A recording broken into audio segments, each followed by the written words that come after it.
Good morning, everybody. Welcome to another episode of Hawk Blogger Mornings. I am Brian Nemhauser. You can find me on Twitter, Instagram, YouTube, everywhere else at Hawk Blogger, and less often now on ESPN and the Rich Eisen Show and Good Morning Football. So, fortunately, you can choose now when you see my face. It's a little bit less in your face as it was the last couple days. But we've got some new faces, or at least some familiar faces, to add to the crew for this morning on a Seahawks Saturday. Jeff Simmons, our weekly guest on Saturday. Jeff, good morning. How you doing? I'm good. I'm good. We were just talking yesterday. My wife just had some friends over with their baby, and they're like, "You're talking about football on March?" Like, whoa. I'm like, "This has been like the most insane week." They're like, "What are you talking about?" I tried to explain what's happening. They couldn't really process it. So, Yeah, non-football fans, they didn't get it all. What I was like, to me, this was like the most insane. We did what, 4 emergency podcasts this week? it was a busy time. We're going to talk about that in particular. Before we do that, let me bring on one of our favorite crossover guests, Rob Staton of Seahawks Draft Blog. Like, this is Rob's wheelhouse. This is like the Rob Staton time of year. Usually it's just getting massively deep on draft, but with the free agency mayhem leading into the draft, we got a lot to talk about, Rob. It's good to see you, man. Yeah, good to see you, Brian, and good to see you, Jeff, again. It's a very interesting period, isn't it? And I think a lot of people will have expected a bit of change in Seattle this offseason, but not quite the extent of the change. So I'm all for it. I think it's very interesting. I think they've had a decent start to the offseason. So looking forward to getting into it today. Yeah, well, initially when I've changed the thumbnail and the title of this show 4 times today. And initially I was like, oh, I want to talk to Rob and Jeff about how these free agent moves have actually potentially shifted the draft strategy and the draft priorities. And we're going to talk about that because I do want to talk about that. It would be silly to not talk about that with Rob Staten. But as I kind of look back on it, and I posted like a little clip of analytics from my site, my YouTube site, channel, whatever you want to call it, last night, and this just massive spike that's happened. Everyone's like, "Oh, it's a Demarcus Lawrence thing," and how that went viral. That was like a blip. That was nothing. This started when DK Metcalf requested a trade. And then it blew up when Geno Smith was traded, which no one saw coming. And then DK Metcalf gets traded. And then all the other things, all the other things that have happened, and we'll go through them. And my question for this pair, for this crew, is this team more interesting than the one that we've seen the last few years? And Rob, I want to start with you. I think they are. I think they are more interesting. And one thing that I've been really pleased with is that they seem to be prepared to take a risk to try and become a better team. And we all watch the Seahawks. I think we'd all agree. Everybody who follows the Seahawks agrees they were far from a bad team the last few Mm-hmm. years, but they weren't a Mm-hmm. great team. And I don't know about you, but I want to watch the Seahawks competing in the playoffs again and competing as a legit team. And the moves that they have made, they may or may not get them there. The chances are that Sam Darnold won't be an elite quarterback. And the chances are that DeMarcus Lawrence isn't going to have a 15-sack season this year. But you know what? I'm here for just trying a few different things, just for being disruptive, for seeing if you can turn this thing in a direction that is not just sort of 9-10 wins, maybe making the 7th seed, maybe not making the 7th seed. I think there's an opening in the NFC West for someone to really take hold of this division. And it doesn't have to be the Rams who do it. It can be the Seahawks. So go for it. Try a few different things. And if it doesn't work, then we get to talk about what the next stage of this will be, which might be even more disruption. It might be even more interesting than this offseason. But I'd rather sort of live in that world where we're kind of wondering what this could be like. Can they become a great team, as opposed to just maybe carrying on in what was a very comfortable pair of shoes for a number of years. I think, trying those new pair of shoes to see if they can make you run faster is what I'm excited about. Jeff, I think some people are going to confuse interesting with better. And that's not what I'm asking. And then Rob, I think properly did not respond in a form of saying whether this team's better. We'll talk about that a little bit too. But do you find yourself more interested in what's going on? Last offseason wasn't exactly like boring. Mike, new coach, first time new coach in 14 years. Like there was some interesting things going on there, but do you find yourself more captivated by this team right now? 100%. And for two reasons. One, I think the potential outcomes are way more varied in this scenario. It could be really good. It could be really bad. And I'm interested to see what happens. But I think with Gino, if you ran back Gino and DK, like maybe the offensive line gets better, maybe it doesn't. I don't think the outcome was all that interesting. I think that's where I really have liked where they've pivoted. I think it was like if they don't really upgrade the O line, it's probably a 9-win team, maybe a 10-win team that's kind of flawed.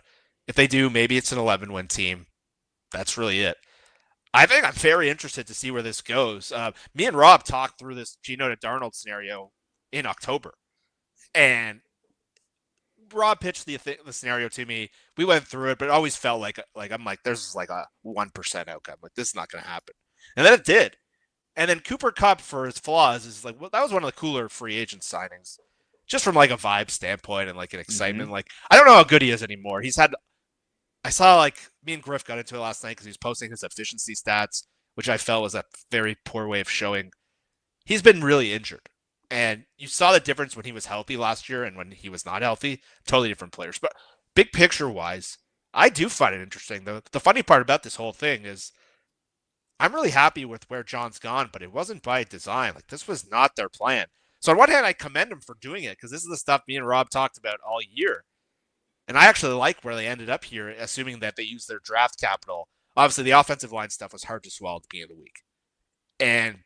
But now that they've made these moves, if they didn't sign Kupp and Lawrence and they just struck out in free agency again, and the only move was Darnold, I would be. But I think these moves have made it a little more fun. You and DeMarcus Lawrence made it a lot more fun. But even though the funny part was, I'm not going to say like the Seahawks are doing great things. I don't think this was their plan. But I got to say, I like where they pivoted, and I do find them more interesting because I just felt like, not defensively, I really liked watching the defense. I think offensively, it was hard to see where they were going to bring that much excitement. Like I was tired of watching DK Metcalf. I'm not the biggest Geno Smith fan. I acknowledge what he's very good at. I was not excited to watch him at $45 million.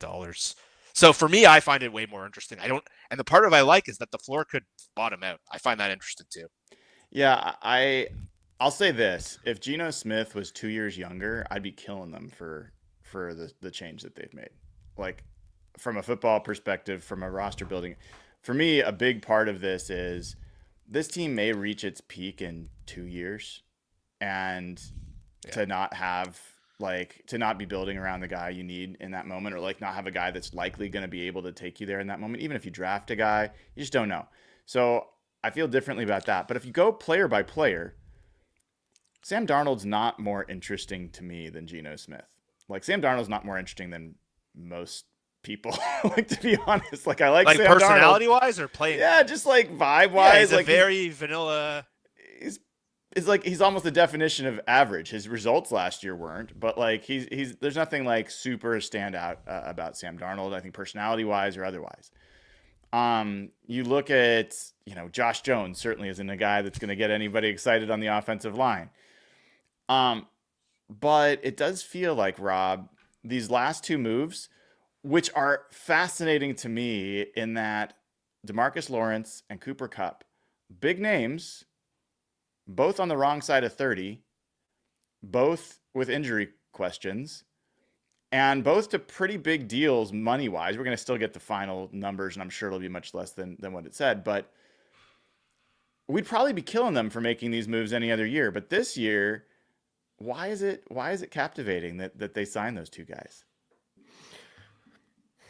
I think it's just because it is different, and it's just newness, and that doesn't, as you quite rightly say, does not mean better. The Seahawks could regress. I don't think they will, because I think they've got a good head coach. I think they've got a good offensive staff. I think that they will fix the offensive line in the draft, and I like the look of the draft in terms of offensive line options. I don't think it's ideal to have a very young offensive line, but I also don't think it's ideal to spend $20 million on Mekhi Becton, and I don't think it's the best idea to sign some of these other players who were available in free agency. And I'm kicking myself because I feel like I should have done a better job writing about that. I think now that you sort of reflect back on it, you think, yeah, do you know what? it's very easy for someone like me to go on PFF and look at zone blocking grades and go, well, look, there's some great options there. But I feel like I should have gone deeper than that. I should have actually had a look beyond just the grades, like the snaps, what happened last year, stuff like that. And I feel like I didn't do a very good job sort of talking about the veteran offensive line options. And when you actually reflect back on it, I can kind of understand why the Seahawks said, yeah, do you know what? We're going to go for Will Fries. It sounds as if Drew Dolman was just like, when they got to the combine, everyone went, what about Drew Dolman? He went, nah, he's going to Chicago. And that's it. It just feels as if that was the case. So I don't think there's much they could have done there. And now they pivot to the draft. And again, it doesn't mean they're going to be fantastic. I think the moves, you sort of say, DeMarcus Lawrence, is he still playing? Like, I thought he might be wrapping it up here. And then I put on ESPN and their panel, who have no real reason to criticize the Cowboys. We're talking about Dan Orlovsky here and Lewis Riddick. We're going, what a signing. You know, he's a leader. He's a fantastic run defender. I spoke to a Cowboys fan that I know, and he says, do you know what? He's not got much juice as a pass rusher anymore, but he's going to give you absolutely everything if you can stay healthy. And you're thinking, oh, okay, I can understand why they've done that now, because they are a young team and they've got another player. It's probably not going to be as good as Leonard Williams, but they've got another, a very tough physical player to play on that defensive line. And then with Cooper Kupp, when you've got tens of millions to spend and you have $100 million to spend next year, to me, I'm not going to worry too much about how much Cooper Kupp's earning. They're going to be able to get out of this deal at the end of the season or next year or whatever, if they need to. I think it's a worthwhile roll of the dice. They will draft a receiver. They might even draft two. Hopefully, they're not going to do it at 18. I've got so many people saying take a receiver 18. I had a guy yelling at me today saying they've got to take Golden at 18 or whatever. And I'm thinking, if they do that, then I'm going to change my tone very, very quickly, because this is a team that constantly says, we want to be this. And then they do the opposite. So that's, I've gone off on a complete tangent here, but I am satisfied with where they are. And I'm going to watch and see what happens. I'm going to see how Sam Darnold is in this offense. I'm intrigued to see what they're going to do on the offensive line. Funny enough, a quick note on Josh Jones, by the way, because there's so many players come through the draft process. I can't really remember what my opinion of him was. Lance Zierlein graded him as one of the best defensive linemen in the draft a few years ago. You mean offensive lineman? Offensive lineman in the draft. Yeah. He's graded in the same way that the guys that everybody's pining for this year in the first round have been graded at 6.38. So there's something there. There's something that made teams think there's a player in there. So even with him, I think give him a chance. If he has to play, let's see what he's got to offer.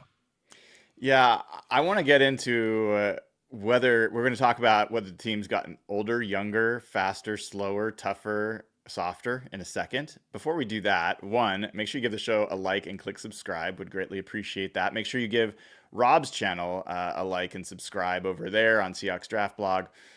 And I want to, again, before we get to that topic, who are the other teams that you think are in the vying for, like, the Seahawks have been discussed more than they normally are at this time of year, like a lot more.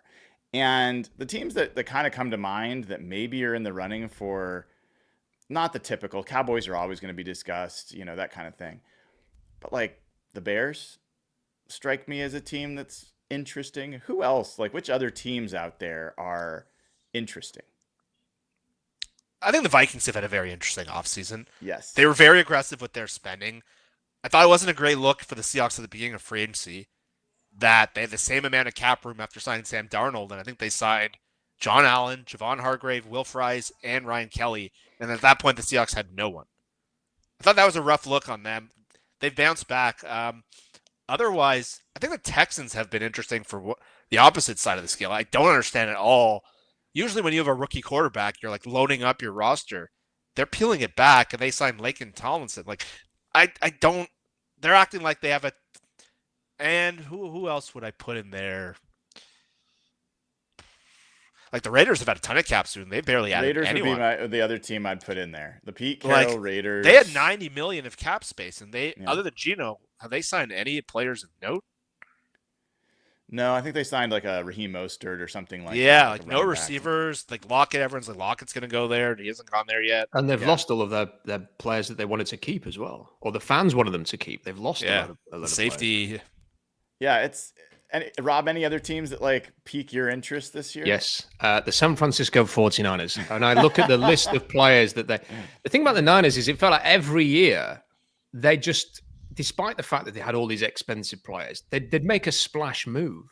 And when they signed Hargrave as a free agent, you're thinking, where have they got the money from for that? And it was interesting. They always seem to be competing, trying to run it back. And then this year, they've just gone, no, we're going to save a bunch of money. Everybody's going to go. And now they're looking at quite a significant rebuild here.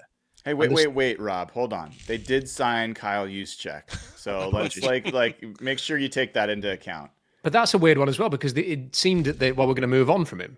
We're going to move on. And then you think, okay, he's going to possibly retire or he's going to go somewhere else in the party. And then they bring him back. They fight off the Steelers to bring him back. Like, what was that all about?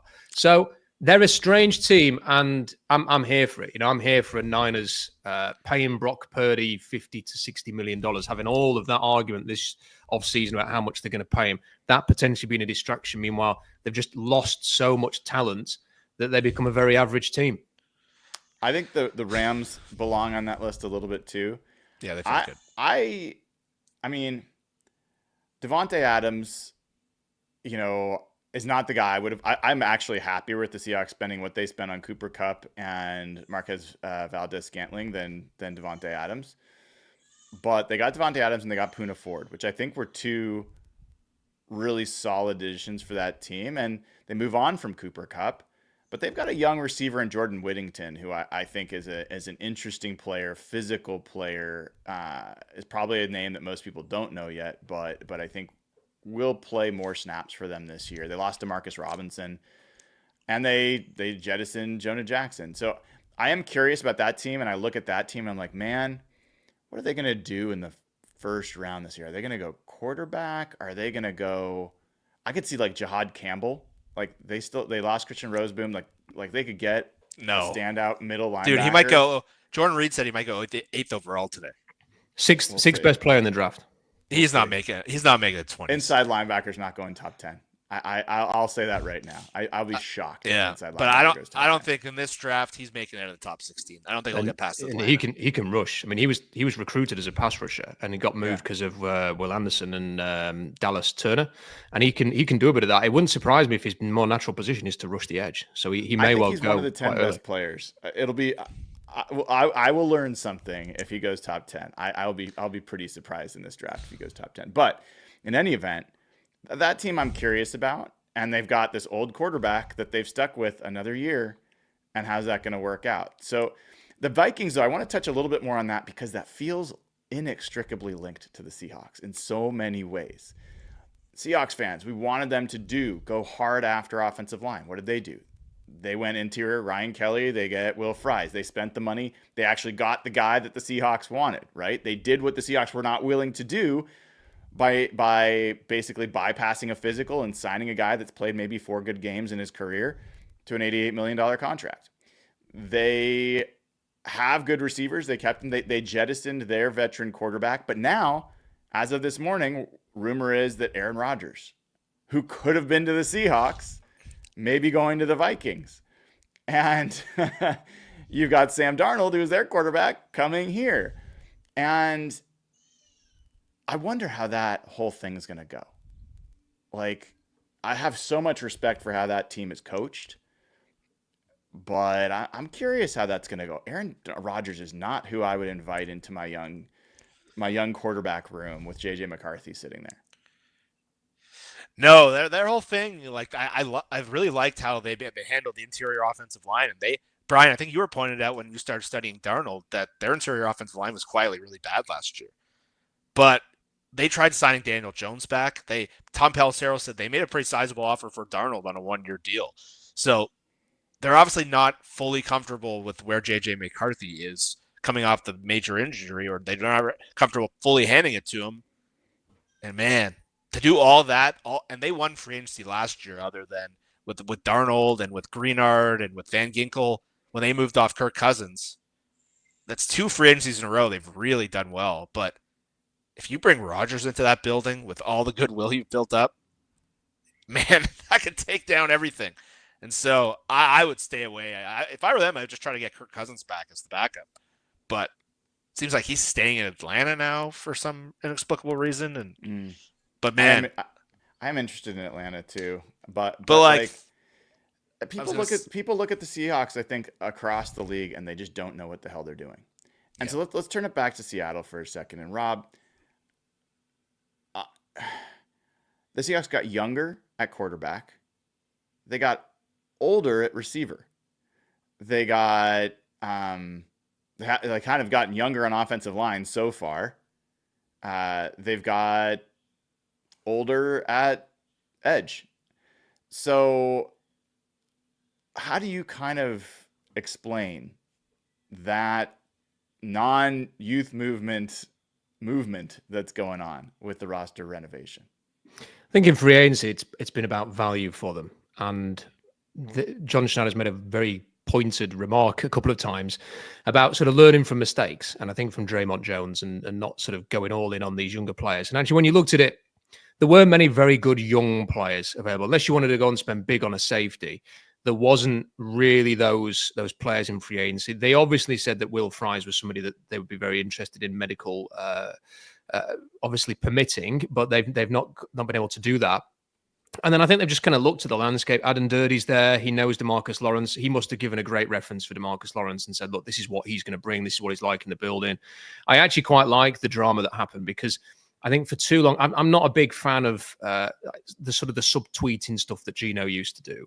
And I quite like the fact that DeMarcus Lawrence just chose violence with his reply. You know, there was no sort of mystery to what he was trying to say. They just came out and said it. And I like that. And I like that kind of attitude.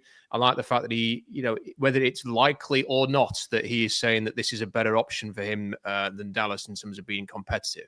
And I think they just decided to pivot to that and say, look, we can get this guy in. I suspect Jeff's absolutely right in what he said about the contract details. They're probably a lot more realistic than have been promoted by the reporters who just peddle what the agents say.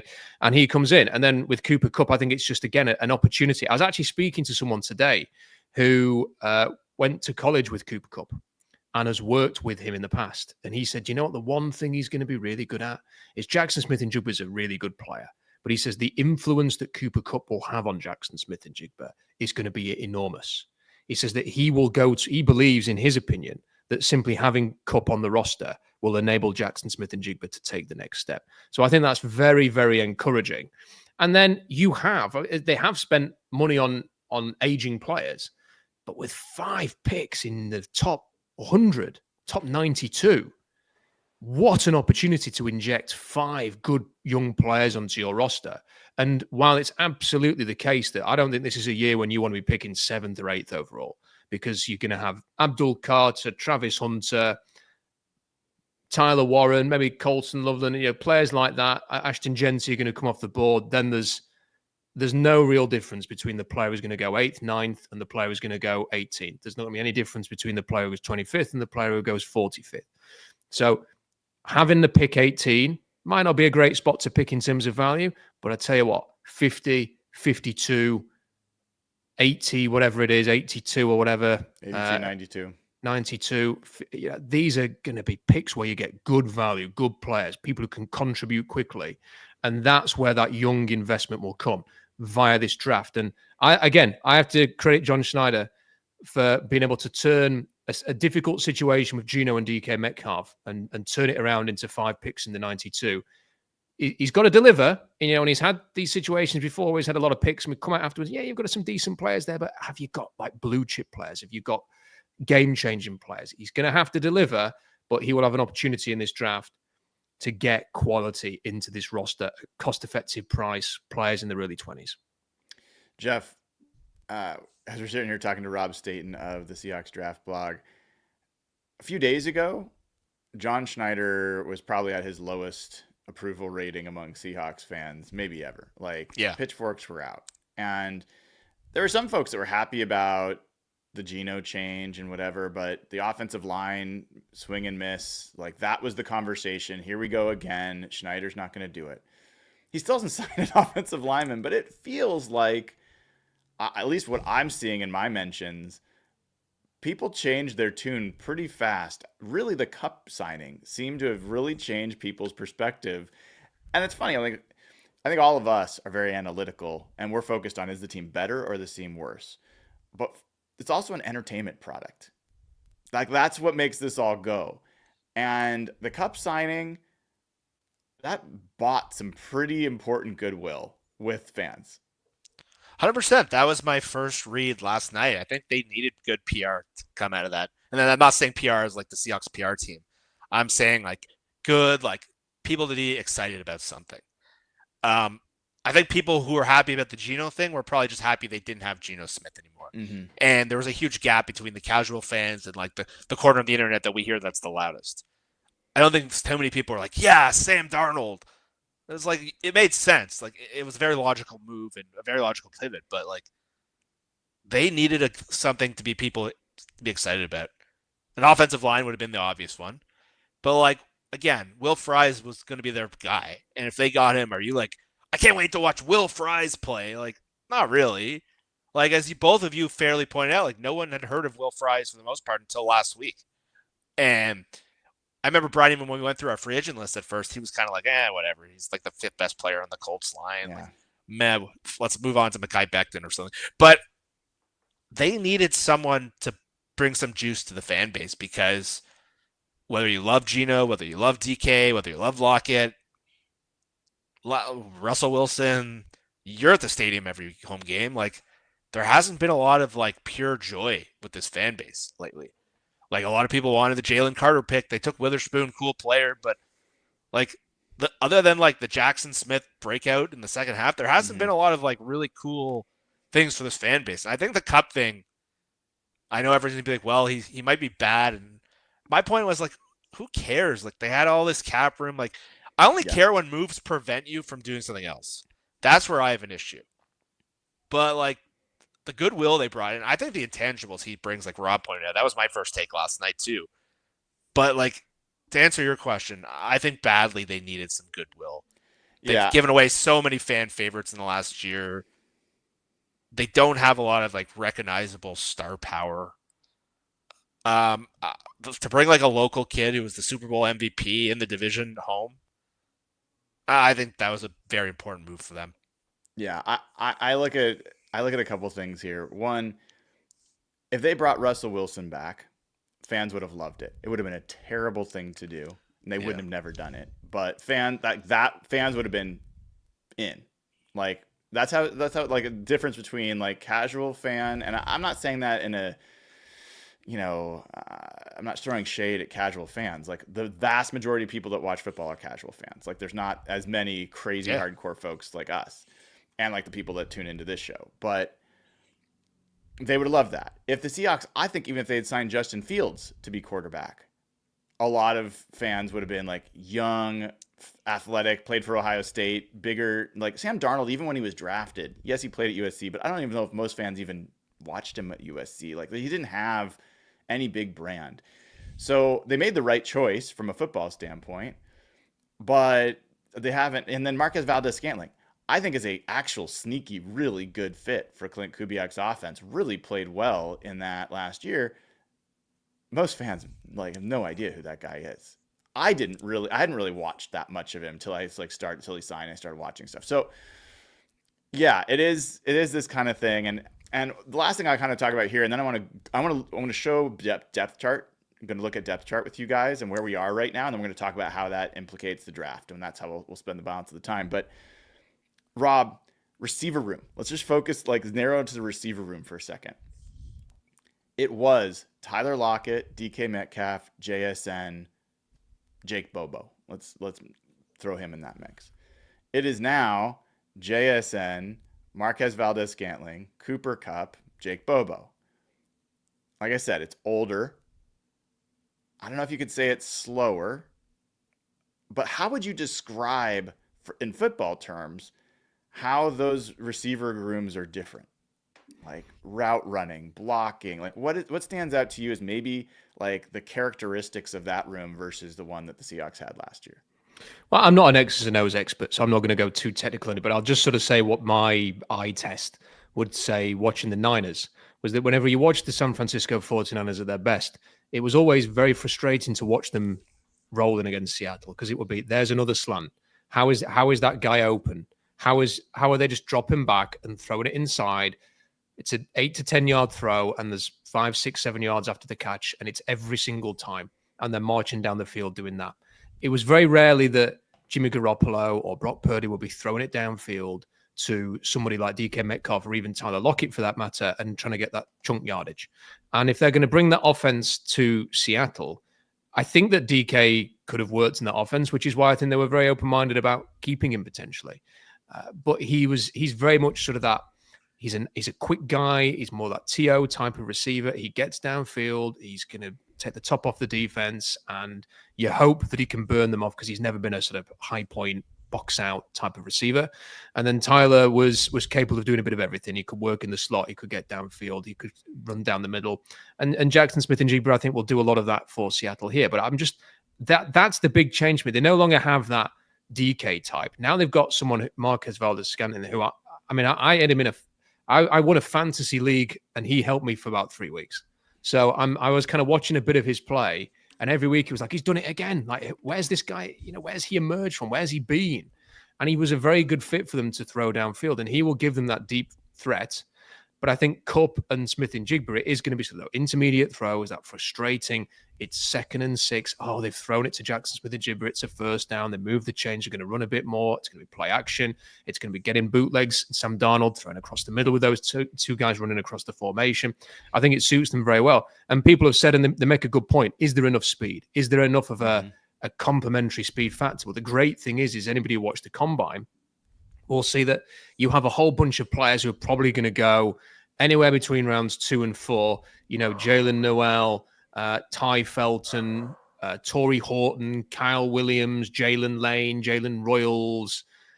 There's even more. You're deep into sort of the 4th round. You've got a whole bunch of players who can provide that speed.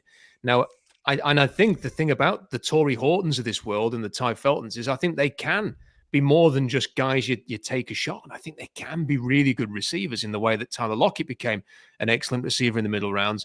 So I think it's all set up very nicely for Seattle to go into this draft, maybe focus on the trenches early on, take a receiver or two in either day 2 or early day 3, and feel good about their receiver room. Because even if you want to run the ball, you've got to have receivers. You've got to have playmakers who can make plays. But I think they'll have them by the time May comes around. Yeah, Jeff, last thing here, and then we'll turn our attention to the depth chart. I look at this offense right now as it stands. Yeah. And it feels to me like it's not going to be about DK Metcalf as the star of it, obviously, because he's not there. But like receiver, I don't think it's going to be JSN clearly will be a big part of it. I think this is going to be a Kenneth Walker offense. I think this is going to be that he's going to be utilized both in the pass and the run. I think that they may still be looking to add a tight end. We'll talk about that in a second. But receiver-wise, this feels like a more reliable, more complementary, and maybe just a little bit less explosive other than MVS team than like better at contested catches. It feels like a more efficient potential offense, but not necessarily as explosive. Is that how you're seeing it so far? Yeah, and the Rams for years ran this offense or a version of it with Robert Woods and Cooper Kupp, who are both kind of inside slot receiver, not a lot of speed there, not a lot of deep speed. They tried to get Brandon Cooks the one year. It helped a little bit, but they have not been that kind of offense. They are going to be a run-heavy team. Sam Darnold mentioned that on the radio, I think with Brock and Salk the other day, that one of the things he likes of this offense is just how run-dependent it is. And I think Albert Breer said coming out of the combine when they did trade DK that their plan is to run the offense through JSN and Ken Walker. And I think Kupp is a complementary piece. I think a tight end, AJ Barner, I think they like Noah Fant. Brian, I think you learned that pretty quick. They might add another one in this draft. I think DK is an individual player. Is obviously better and more talented than what they have. But I don't think this offense specifically needs a DK Metcalf. I think you can put complementary pieces in. It seems like everyone seems to have forgot the draft exists. Everyone's like, well, what's their roster like now? Like the whole point of this thing was that they got 5 picks in the top 92. And look, I love free agency more than most people. I spent way too much screen time this week refreshing my Twitter like a sick person. What makes you better in this league is not free agency. Free agency helps raise your floor a little bit and plug some holes. What makes you go from good to great is the draft. And the best example, I said it the other day, is the Rams. The Rams were intentionally stepping back. They cut Bobby Wagner. They moved off a bunch of players. And they pulled out an amazing draft class, and they almost went to contending in a year or two. You look at all the great teams, Kansas City, Baltimore. They get a piece or two in free agency, but that's not what makes you great. The Eagles, they drafted basically their entire offensive line, and they kept drafting their offensive line. So this draft, because the Schneider didn't get Will Fries, there's a ton of pressure on this draft for this team to get better. But the draft class is very well set up for them. So everyone's like, are they younger? Are they faster? Let's get back to me in a month. That's where you get better. That's where you get younger and faster. Everyone's like, well, they have 3 old receivers. I'm like, well, they haven't drafted yet. Like, they have 2 picks, 50 and 52. Like, one of those is a receiver. The whole group changes. Yeah. So I think we're getting a little ahead of ourselves in terms of, are we older? Are we slower? Free agency, when guys are hitting free agency now, there's a reason for it. They're either declining, they're coming off injury, a team has a cap issue. But look, the best player in the market was who? Milton Williams? Milton Williams, probably. Like, not a lot of guys who are game changers. And this was a bad free agent class. Like, so I think everyone gets a little too focused on that. And now with those extra 2 picks, this puts a lot of emphasis and pressure on them to hit it. Because if Schneider ends up taking like a safety and inside linebacker because they were the best players on the board, it's going to be a missed opportunity. And there's now a lot of pressure to hit the one spot. But for the Seahawks to get good again, they need to hit in the draft. They need to get younger players in the building because they're going to start having to pay these 2022 and 2023 guys. And you're going to need to reset this roster, just like the Rams did. Yeah, that's a perfect segue as we shift to talk about the draft. And make sure you give the show a like and click subscribe if you haven't already. And I'll say this, I think the thing that Seahawks fans have to kind of sit with is if your choice was Geno Smith and DK Metcalf on new deals at whatever price they would have been, or Sam Darnold, Cooper Kupp, MVS, plus a second and a third round pick at the prices that they cost. That's the juxtaposition. And I don't think you can make the case clearly that they got better. I think that if you do, that there's probably a little bit of bias involved. Yeah.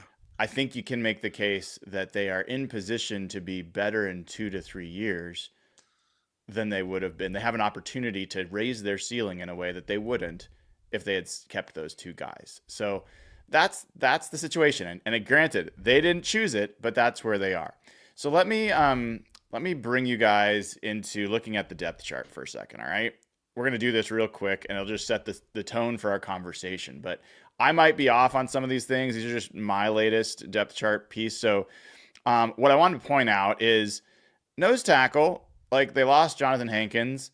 They have not got – there was some decent nose tackles in free agency. They've done nothing there. In fact, the only thing they've done on defensive line is bring back Jaron Reed. I count DeMarcus Lawrence as an edge player, not a defensive end, not a nose tackle in this defense. So they lost, Roy Robertson Harris and Jonathan Hankins. I'm not sure, and even if you count in Draymond Jones, who got some interior snaps, I'm not really sure they've replaced those snaps, especially the Jonathan Hankins snaps. So that's one thing that I just kind of call out. I think we still don't know what's going to happen with Uchenna Nwosu. John Schneider made a comment that I think went by a lot of people this week, where he said he was asked about whether they're done doing anything with contracts, and he said depends on what we do with spending here over the next week. So the only person that they'd be doing anything with probably is Uchenna Nwosu. I don't think they're going to cut him, but they did sign DeMarcus Lawrence, and I think there is an outside chance that could happen, but we'll see. Cornerback, Trey Brown went to the 49ers. They did bring back Josh Jobe, but I think you could make the case that's another area where they haven't really gone into free agency and done much. Safety, we've talked about this. Rayshon Jenkins was released, but he played a decent amount of snaps. I think they like Ty Okada and Jarek Reed, but that's another place where there could be some changes. Then on offense, we've got Cooper Kupp in there now.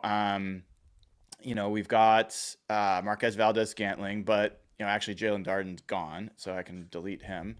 But if you look at, offensive line, I don't have to tell anybody. Laken Tomlinson's gone. They have not replaced him. We know about what's going on there. Tight end, Pharaoh Brown. I know it's going to pain you guys, but he's signed elsewhere. He's not coming back. So sorry. And so they got Noah Fant, AJ Barner, and Brady Russell. Not so sure they're totally comfortable going into the season with that as their tight end room. Because also, fullback is a position we don't know. Brady Russell's my guess because he played some snaps there last year, but we don't know whether or not they see him as their guy at fullback or whether they're going to want to fill that. When you guys look at that depth chart, like anything else, like do you agree with those as like kind of the areas that still feel like they haven't touched? Anything else that you're kind of monitoring that stands out?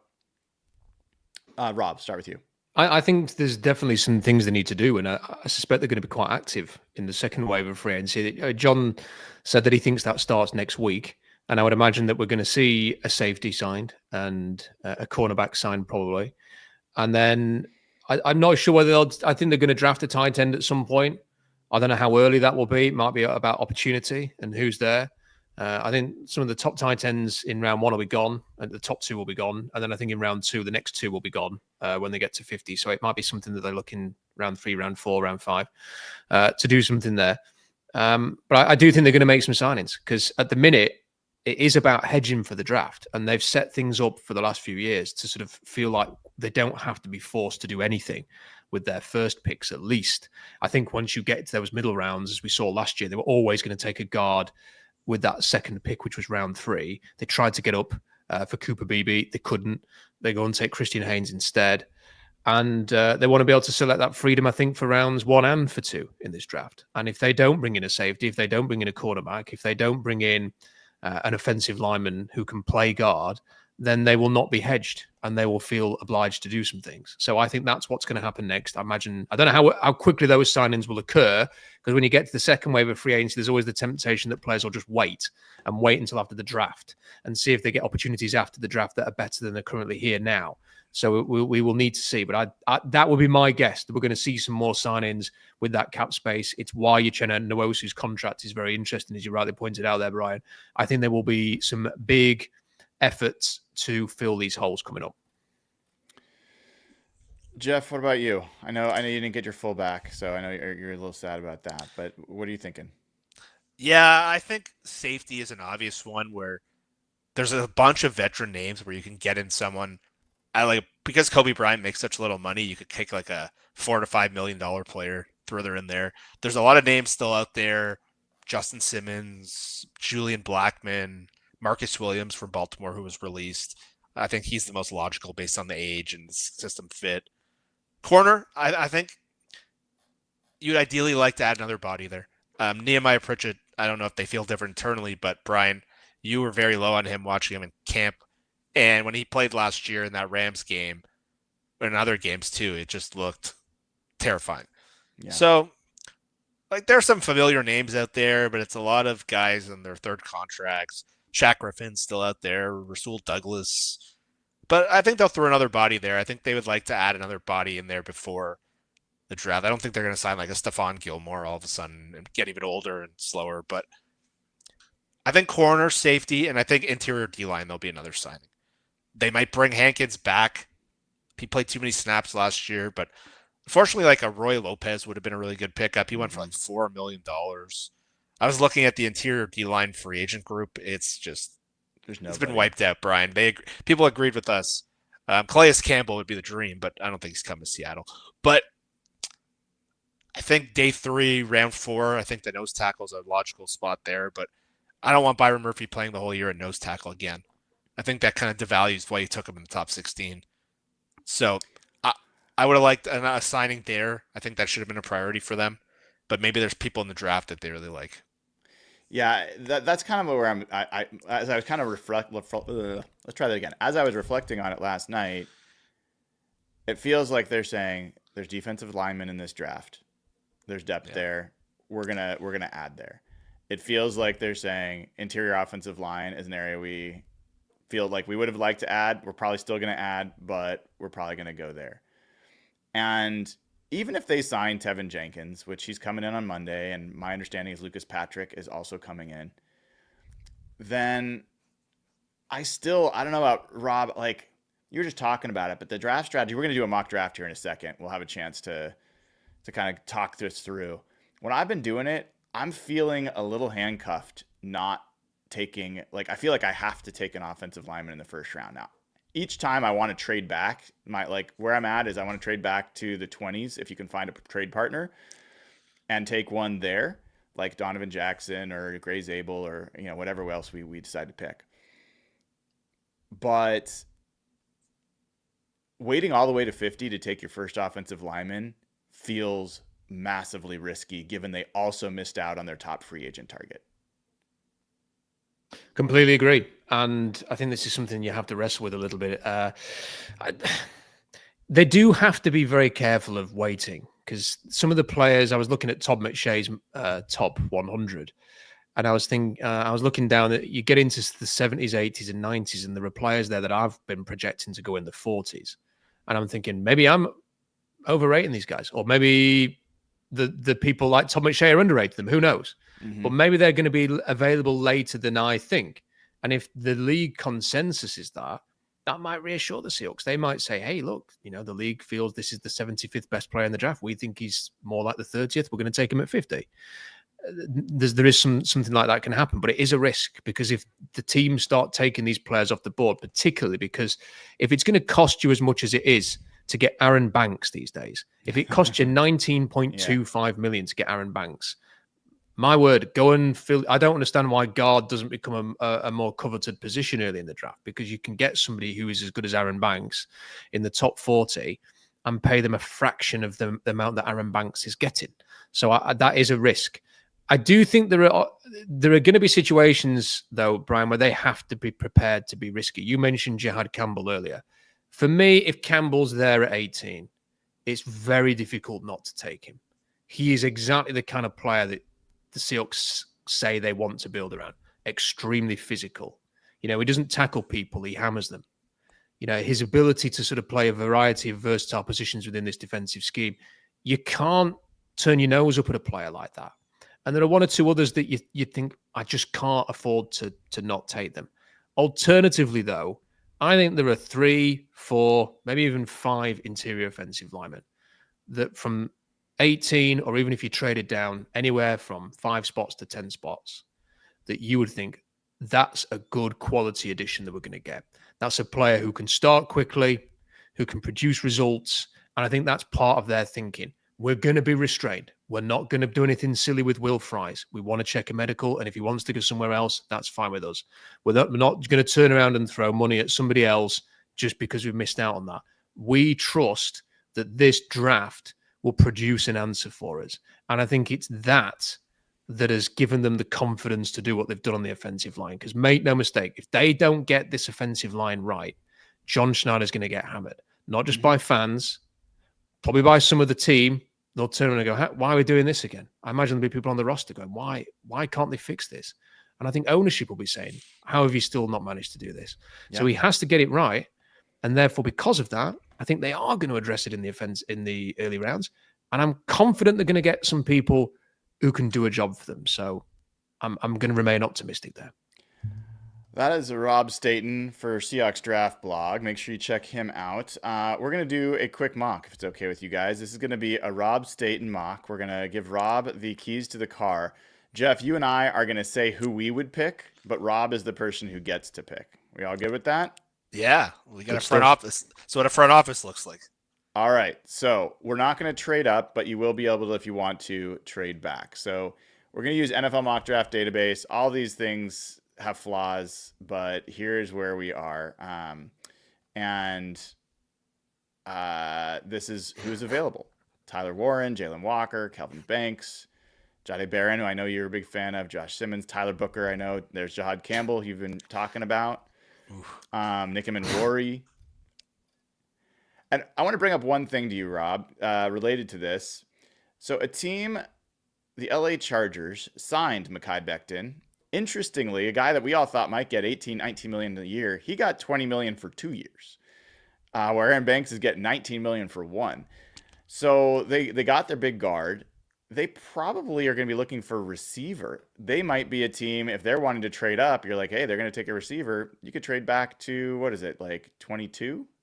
So I'm curious, with this list of guys, are you tempted to trade, pick? What's your decision here? Well, I mean, if it did play out this way, there's absolutely no way I would trade down because there's probably about 4 players in this scenario who are going to go in the top 12 who are there.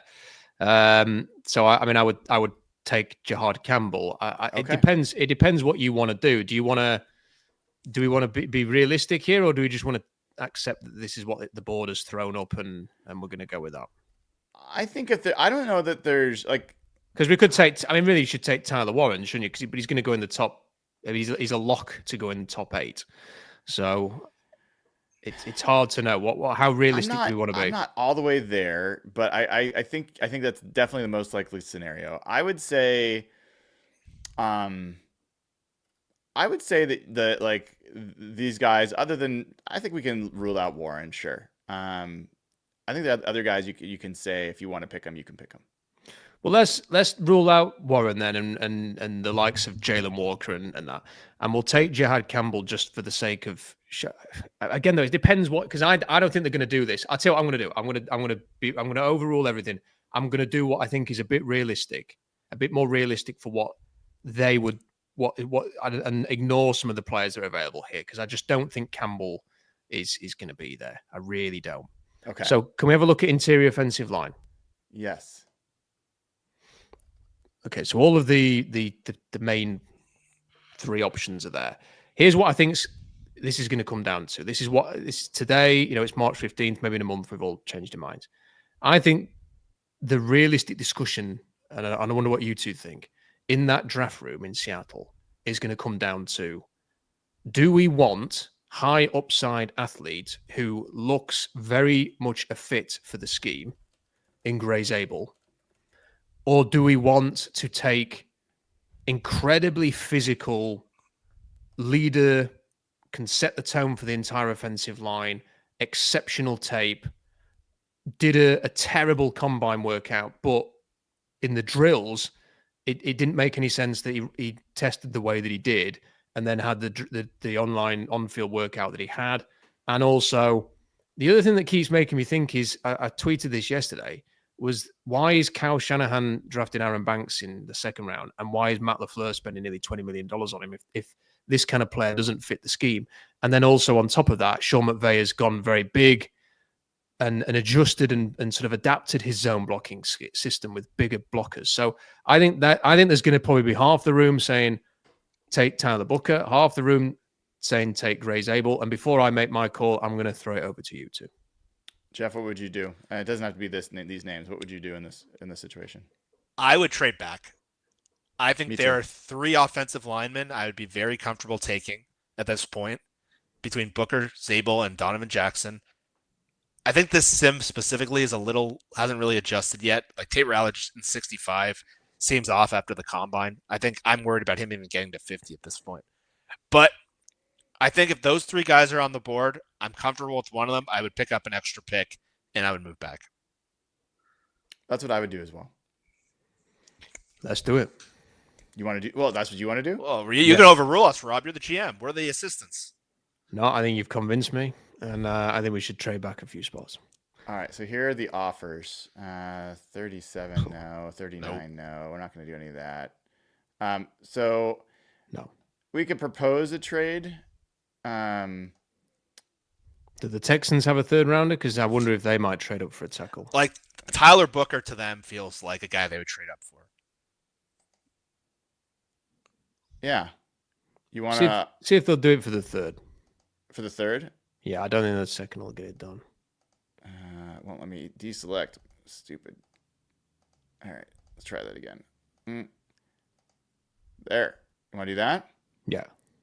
All right, done. Seahawks are on the clock. I don't think any of them went. I think this exercise proof. Okay, Yeah. I am going to take the player who is ranked higher on my board. Although I honestly, splitting hairs between the 2 of them, I think both Zabel and Booker would be fantastic plug and play starters. But I am in grading in terms of tape performance. I am going to take Tyler Booker. Okay, Jeff, who would you take here? I would take Tyler Booker. I would take Donovan Jackson. All right. That's interesting. Done. Now we are at 50. We're Yeah, not we've going to got an play A+. around with trading up and down the board. Just 'cause Donovan it'll take Jackson, too- still He's there. still there. Jackson Dart's there. And you're picking again in 2 picks. Okay. Let's have a look at defensive line and receiver. This is defensive line. So it's been wiped out. I don't know if it's been wiped out. There's one or two No. good names there. Yeah. And then what about receiver? Let's have a look at And receiver. here is receiver. Oh. Are you interested in seeing tight end as well? Yes. Yes, please. All right, tight end. Ooh, Mason Okay. Taylor. I think Mason Taylor could go in the first round. And I'm not sure. But then I like him, and I like Besh, and I like Noel, Yeah. and I like Tyleek Williams. So they're the kind of players I'm thinking here. But you're going to get 2 of them, aren't you? So you're not So- taking Dart here. I mean, I don't think he's going to be here, and for the same reason, I'm not. gonna go in that Yeah, direction. the way he's gonna, I think he's gonna go in the first round. If Pittsburgh doesn't get a quarterback, and even if they do, I think they're gonna take him potentially. Do you know what I think might happen? I think Pittsburgh, and if Dart's not there, I think Pittsburgh might take Tyler Shook. Yeah. Mm-hmm. All right, let's make the call here. I'm What gonna would you do- go- What would you do, Jeff? I would take Donovan Jackson. Okay. In this situation, I would take Mason Taylor. I would be tempted to take Jack Besh, but again, we're going to get pick again in 2 picks, so I probably wouldn't spend too much time thinking about it. I'm going to take Tyleek Williams, and that's mainly because I don't think Mason Taylor will. There's a cat and hell chance that he's going to be there. But I think Tyleek Williams in this spot, it's another defensive lineman. He is somebody who plays the run very, very well. He's got the size to play a bit of nose. He's not got great length, but he's got plus athleticism. So I'm reinforcing that. I just think it's a value pick. I just think he's a really good player. So I'm going to take him there at 50. All right, Jackson Dart did go. Apparently, Denver wants to stack up on another quarterback. You've got to be kidding me. So here we're at 52. Yeah. Where do you go next? Okay, there's receiver again, and I think you have to take one of these 2 if they're there. I think Besh is, for me, Besh is the kind of player who, a little bit like Cooper Kupp, he's not going to run a 4.4 and have you marveling at his athleticism. He's probably a 4.5 runner. But every time I watch him, I just think he's just naturally brilliant. The ball tracking, the body control, the ability to get downfield. He can play outside. He can run across the middle. He is so utterly determined and gritty on the field. Good hands catcher. Concentrates all the way through. You know, he is almost the antithesis with his concentration and his catching than the DK Metcalf is.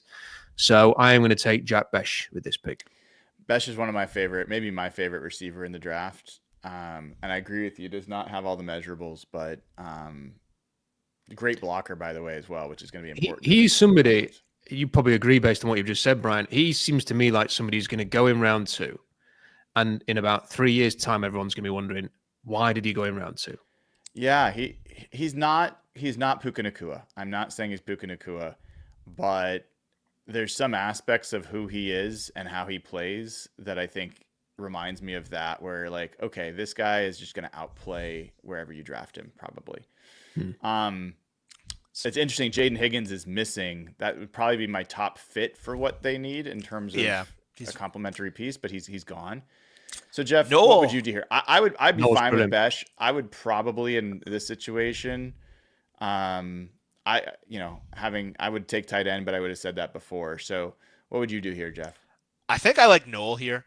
Besh is really good. I just think they need speed in this group, and but I think keep going. I think Noel really complements what they have. I think from a roster mirroring standpoint, I think Besh makes a lot of sense because Cooper Kupp's going to have injuries. I think he's a great guy to develop him. I think they're very similar in terms of skill set. I just think they need like a group of speed in this group. And Noel, to me, I heard Todd McShay say he's got some like Doug Baldwin toughness with some speed. So I'm intrigued by him. But look, I'm very high on Besh. I loved what he was doing at the Senior Bowl. I thought he looked really smooth at the combine. I think him, Noel, and Higgins are in that little sweet spot for me at 50 or 52, where I think one of those 3 guys would be a very good pick. All right. we'll speed this up a little bit. So here we are with the third round pick that you picked up, 79. Where do you want me to look? Is Jared Wilson there? He is. Yeah. Well, take Jared Wilson because we need a center, don't we? So there we go. Done. Would any different point for you, Jeff? I assume if you're asking about him, that's where you'd go. I would want to double up on O-line here. Yeah. Well, I can see another name as well. Let's take Jared Wilson here. Done. And then we're up again at 82. I mean, I don't think Jalen Noel is going to last this far, but I'm taking Braden Swinson here if he's still available, and it's not even I am sprinting to the podium for that. I would take Omar Norman Lott. Who would you take, Jeff? Or where would you look? Okay, we've already taken 2 O-line. Ralich is not going to be in the 80s. Yeah, I think that's unlikely. Okay, Rob, let's keep scrolling through the screen so Rob doesn't see something. I would be tempted by, let me see, What position? tight end.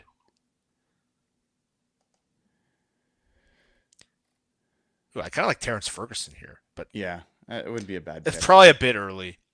Especially we have 92. We have 92. I think he's going to go day 2. I think he's Yeah. going to go day 2. He'll probably go in round 3, yeah. Yeah, I think it's realistic. I think that's not a bad call at all. I think quarterback's another one to look at. But Braden Swinson, edge from LSU, is Rob's pick. Adding a little edge talent. 92. So this is our Jalen Noel's 6th pick still in the there. top 100. Good God. Where do you go next, Rob? Let's have a look at what quarterbacks are left because I like the idea of investing in a QB at this point. I mean, Shook's not going to be there. Will Howard. Will Howard's there, so we'll take Will Howard here just for the. What would you do in investing this situation, quarterback. Jeff? I would actually take Will Howard. Hmm. This is where I said that round 3 to 4 flyer. I think waiting till 137 for a quarterback is a mistake. I don't mind Will Howard as a flyer. I think he actually marries up kind of well with Darnold, and I think he more though than Ewers. I actually like Will Howard as the fit. Yeah, Will Howard's a low ceiling guy for me. He's like not even a guy I'd want them to take, but not my draft. It's essentially a free pick. I would have gone like I actually think Riley Leonard, who I don't think is that good, at least has he has a second or third round aspect of his game, which is his legs and his physicality there. I'm not sure I see anything of Will Howard's game that gets me to a day 2 ceiling on him. Like that stretch in the last month, I think someone said, I can't remember who it was it Louis Riddick or said was the best of any quarterback in this draft. I don't know if he'll repeat that. That playoff stretch was like Joe Flacco in the playoffs that one year. But he did a lot of things that I can just see John Schneider liking. 97.4 QBR in 4 playoff games. Yeah. Mm-hmm. Nearly perfect. All right, here we are in day 3. We finally got to day 3 with all these picks. I'm taking Torrey Horton here. Torrey Horton, wide receiver. Talk about Torrey Horton. Big time captain, will appeal to the Seahawks. Extremely highly respected. Excellent speed. He ran I think a 4.41, and he's still recovering from an injury. He's not 100%. So if he was 100%, he could easily get into the 4.3s. Concentrates, gets downfield, makes all kind of plays. Colorado State offense went through him when he was healthy. I think I'd take him in round 3. I would take him in round 3. I think he's a fantastic talent who is under the radar purely because of the team he played for and the injury last season. So I think if he's there in round 4, a bit like with Braden Swinson, I'm sprinting to the podium to make that pick. Jeff, any of these other guys that you would pick differently? Yeah, Zoff Frazier would be really tempting for me here. Yeah, same. They need that outside corner. I don't know if Josh Jobs can be back. I would want to hedge that position because Woolen, I don't know if I'm comfortable signing, but he jumped off the board for me a little bit there. Yeah, the other names for me, Zoff Frazier is definitely probably the top contender for me. I like Horton though as well. Jeffrey Bassett, linebacker, and David Walker at edge are guys that are interesting to me, but I don't have a problem with Torrey Horton at all. So we got Torrey Horton. We got 2 receivers now. We've got 2 offensive linemen. We got 1 defensive lineman, 1 edge, and a QB. So we've got the variety pack so far. All right. Here we are, pick 172. Is Clay Webb still there? Probably, yeah. He's Ooh, we could use another guard. I tell you who I'm going to take here. I'm going to take, because I've seen his name already, Jackson Hawes, the Georgia Tech tight end. I love it. And great blocker. Anyone that would tempt you, Jeff? Yeah, I saw some defensive tackles who I think I would like. Who was it? I accidentally clicked, so we've gone Scroll to the next down. pick. Here, let me get defensive lineman showing here. I would have been tempted by Clay Webb there. Oh, yeah. Cam Jackson as well. Cam Jackson. Yeah, Tyreek Williams could be nose tackle material. I think Cam Jackson, I think Jamari Caldwell might have still been there. I can't remember. Is he? Because I really like him. I think he's a great fit for them. Yeah. All right, so here we are at 175. We actually don't have this. Do we have this pick still? Yeah, we do. Okay, we do. This is another 5th-round pick. Yeah, this is our... So what would you do here, Rob? Well, cornerbacks are left, because we haven't taken a cornerback yet. Ooh, Upton Stout. I would take Robert Longer. Oh, no, hang on. He'll be there later, according to this anyway. Okay, I'm not going to take a cornerback, so I'm going to save him for later. Safeties. What are we looking at safety? We got any left? That's a good one to look at. That's another later thing. I like a couple of these names, but not here. They got Mac McWilliams as a safety. I see him as a corner, but it's pretty wiped. We're pretty wiped out there. Yeah, safety's pretty picked over. You want a long snapper? Austin Brinkman. No, I'm joking. We can get another guard though. We only have one guard. I'll tell you what I'll take Logan Brown, the offensive lineman. I think he's going to show up as a tackle potentially. Where? Offensive tackle. Logan Brown? Yeah. I mean, either Jack Nelson. He or Jack Nelson. If I'll take Jack Nelson just because Logan Brown got kicked off the Wisconsin team for punching somebody. So they might be more likely to go to Jack Nelson. I like Jack Nelson a lot. I think he'd be an ideal swing tackle for them to develop. All right, so here we are. These are the last 2 picks in the 7th round. Okay, so I'm going to go with Nick Martin. Yeah, Nick Martin would be a good one there. He fits kind of what they're looking for. Let's go for that. And then final pick here. I want a corner. So if there's any of them left. Got Upton Stout. Okay, I want to take Robert Longerbeam? Long. I want to take Longerbeam here. I think he's the kind What do you like about Longerbeam?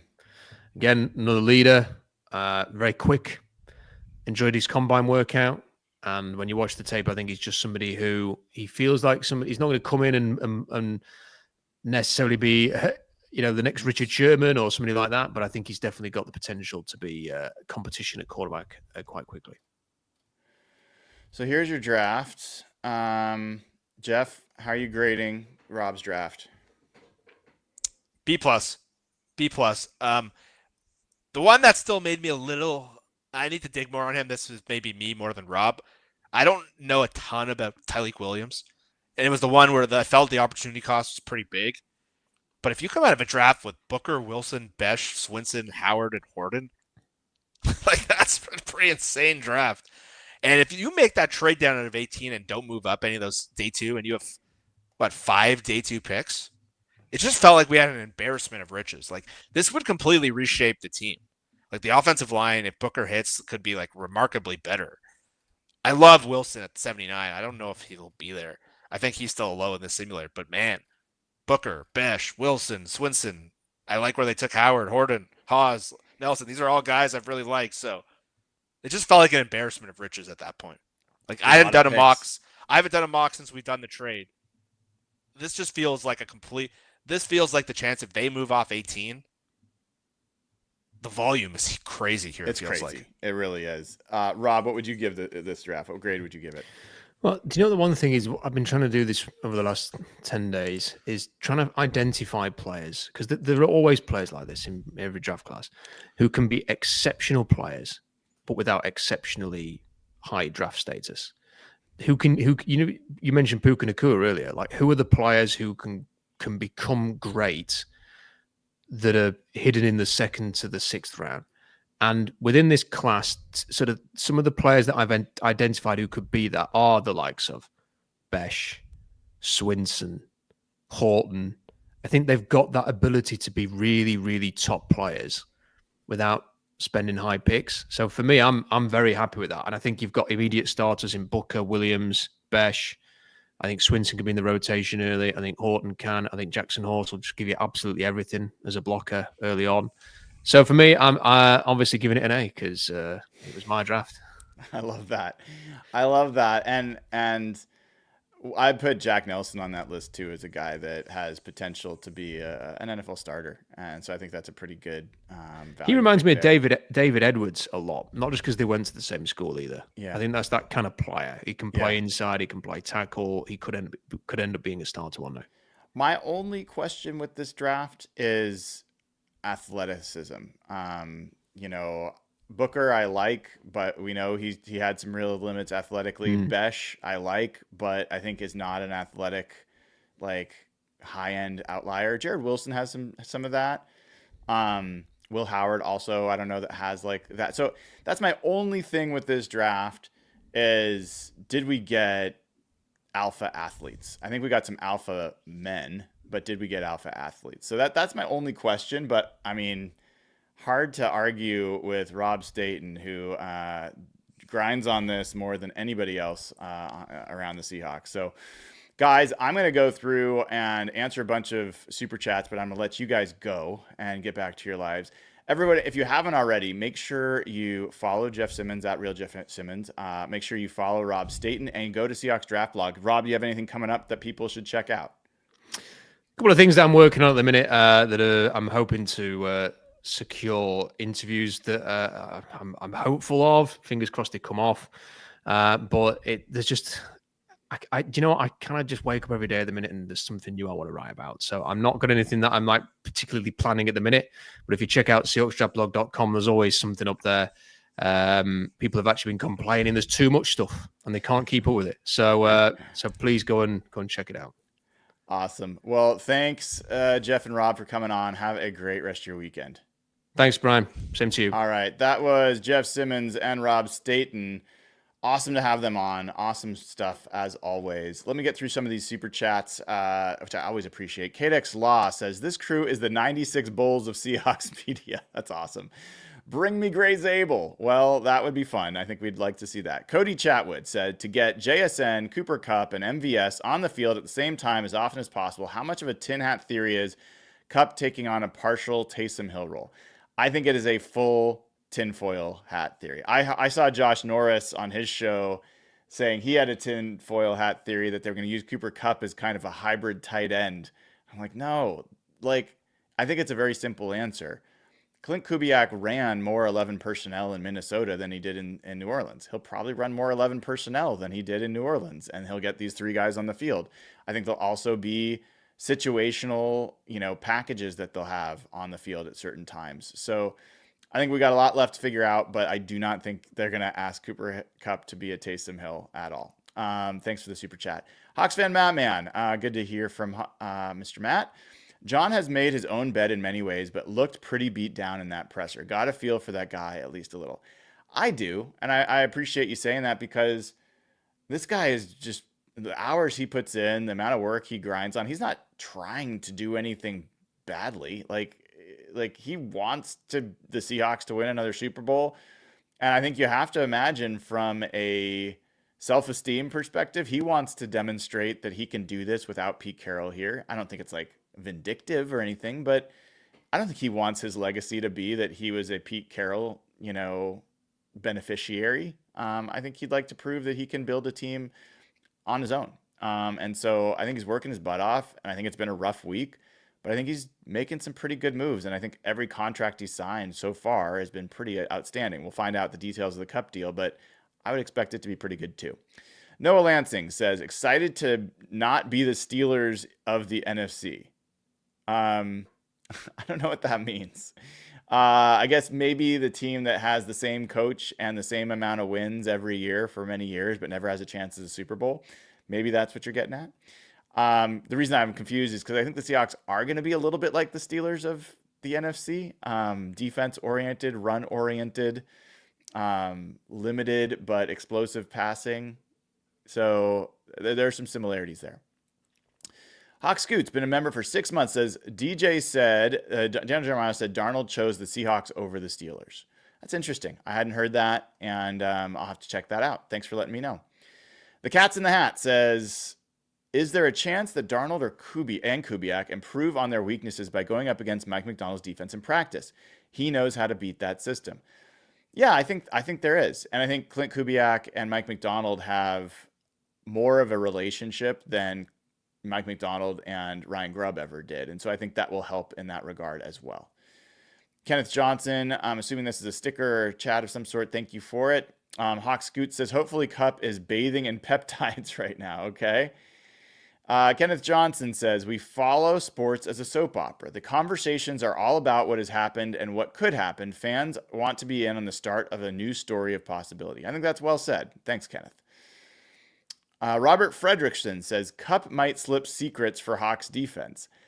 Yeah, I think this gets overplayed. I don't think, he's going to, end of the day, whether Sean McVay makes a play call in the moment and whether Mike McDonald has the right play, defense called for it, is not going to be based on whether Cooper Kupp is slipping a secret. I think there might be some insights, but generally, I think Mike McDonald has figured out that offense pretty well, and I think we'll see that either way. Cool Breeze has been a member for 2 months. Welcome. Congratulations on being here for a couple months. Says, any sleeper trade pickups before the deadline?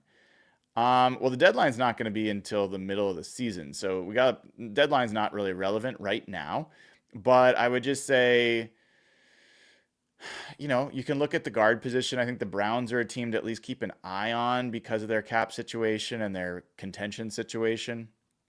Maybe Wyatt Teller, who will be a free agent next year. Joel Bitonio, I think, is washed, so I'm not interested there. They're going to bring back Ethan Posick. I don't think so. But, there might be some things out there to keep an eye on. Jeff Jennings, anyone know what percentage Mike McDonald has a nose tackle in the game last year? I could look it up. I'm not going to do that right now, but it was probably around 30% or so. And I think it's also a little misleading because Byron Murphy played nose tackle sometimes. So is that playing with a nose tackle? I think it is. So it could really mess up the numbers. But as far as how often Jonathan Hankins, who's the true nose tackle, is out there, I think it was about 30% of the snaps. Actually, I might be able to do this relatively quickly if it works out. Let's see. Seahawks 2024 defensive line. Jonathan Hankins. He played, roughly 30% of the snaps, I'd say, around there. All right, Connor's become a YouTube member. Welcome to the crew, Connor. Great to have you. And then Noah Lansing says, I think it's underrated that John might trade up. First round, I don't think it is. Very, very, very, very, very unlikely that John trades up in the first round. Maybe there's a quarterback that he loves that we're sleeping on. I'm not sure he sees a quarterback that he believes is worth trading up for in the first round. But that's the only reason he would do it, and I'm just not sure I believe it. Second day, by the way, day 2 in rounds 2 and 3, I absolutely think he could trade up. He's done that in the past. He definitely has enough ammunition to do it. WD Ford says, great panel today. Give the Seahawks Tevin Jenkins plus an early offensive line wide receiver. Is this roster better or worse than 2024? Tevin Jenkins is a really tough one because he's a good player, was a second round pick, has been a good player, but has just not been on the field. He deals with a lot of injuries. His back issue might be a chronic issue. They can sign him to check a box. I don't think that solves anything necessarily. I think he'd have to be a different player and person than he's been for that to really change, but we'll see. But yeah, I think it's hard for me to say whether the rosters are better or worse until I know the names and see the draft. Like right now, I think the ceiling's a little bit lower for this team on offense. And I think the floor is a little bit lower, but there's a lot of time between now and they'll play their first game. Dogzilla Monster, which QB in the draft can take the biggest hits? Ha ha ha. The answer to that would probably be Jalen Milroe. Or Tyler Shuck, pretty big guy too. Funkyish says, thoughts on the defensive potential next year. I think the defense can be a top 5 defense. I think they absolutely can be, and I think they've added some pieces to make that happen. And I think Byron Murphy is going to be a bigger difference maker than he was as a rookie. DJ Jerry Nice says, does a great draft make the West open for us? Absolutely. I think the West is already open for the Seahawks. 49ers are taking a step back. The Cardinals have so far done very little, and we're not like the Seahawks dominated them last year. The Rams, I think, have taken a little bit of a step forward, but I still think everything's riding on Matt Stafford, and who knows, 37-year-old Matt Stafford, I thought his regular season was a big step back, played great in the playoffs. How's he going to hold up for another 17-game season? I don't know. I think the division is wide open for them. Morgan Lindbergh with what looks like an attempt at a super chat, and then he gets one here. You think there are any more moves this weekend? Cup press conference. Also, why do I think this offense and personnel still will be better than 2024? Well, there won't be a press conference on the weekend. If they do one, it'll be next week sometime, and we'll find out when they tell us that they're going to do it. And then I think the reason you feel like this offense could be better is because you have a better play caller with a better coaching staff that is aligned and understand what it wants to do and what the system is and how to do it. And you've got a player in Marquez Valdez-Scantling that's been in it, and a veteran in Cooper Kupp that is a hard worker, and JSN, who already ascended and is going to keep ascending, and 2 running backs or 3 running backs that have a chance to really excel when there's a very specific kind of run game that they're going to apply. There's a lot of reasons to feel like this offense could be better without it being more talented. Those are 2 different things. And I'm not convinced this offense is more talented, but I do think it could be better. All right, everybody. It is almost 1 o'clock and I haven't had breakfast. So I'm going to go eat my breakfast. I hope you guys had a wonderful time watching the show. Assuming you did, please give the show a like, click subscribe. I would greatly appreciate it. Join over at patreon.com/hawkblogger. Lots of great stuff there. And I will see you all tomorrow. Until then, take care.